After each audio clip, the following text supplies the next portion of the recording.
The night everything fell apart, Daniel knelt on the cold kitchen floor and whispered a prayer he never thought he would say.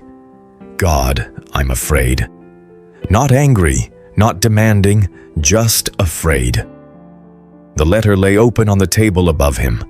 1 page, a few sentences, enough to dismantle 10 years of effort. His company was closing, no warning, no safety net. By the end of the month, he would be unemployed, uninsured, and unsure how to tell his wife that the life they had carefully built was suddenly standing on air. Daniel had always believed in God, but belief had been easy when life behaved. Now, fear pressed on his chest like a weight, tightening his breath, clouding his thoughts. He imagined the future rushing toward him, bills unpaid, dreams deferred, his children watching him with questions he couldn't answer. Faith felt small in that moment. Fear felt loud. He stayed on the floor for a long time, long enough for the house to fall completely silent, long enough for the ticking clock to sound like a countdown. And in that stillness, a memory surfaced.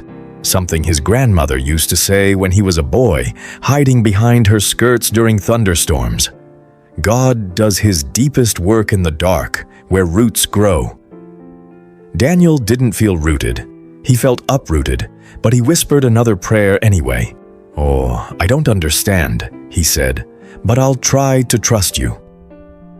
The next weeks were not miraculous. No sudden job offers appeared, no checks arrived in the mail. Instead, there were rejections, long waits, and quiet mornings filled with uncertainty. Fear returned often, knocking at his thoughts the moment he woke up. But each time Daniel made a choice, not to deny the fear, but not to obey it either. He prayed before opening emails. He thanked God before seeing evidence.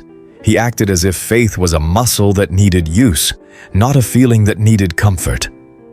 One afternoon, while dropping his children off at school, Daniel noticed a flyer taped to a lamppost. Community center. Volunteers needed. Normally, he would have walked past. That day, he stopped. With time suddenly abundant and purpose painfully scarce, he signed up. The work was simple.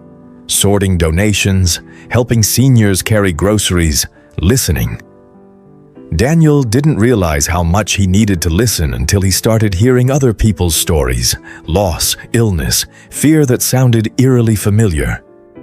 Yet woven through those stories were moments of hope, a job found after months of waiting, a healed relationship, peace discovered before answers arrived. One evening, an elderly man named Samuel sat beside Daniel after closing time. "You look like someone standing at a crossroads," Samuel said gently. Daniel laughed without humor. "That obvious?" Samuel nodded. "Let me tell you something I learned too late.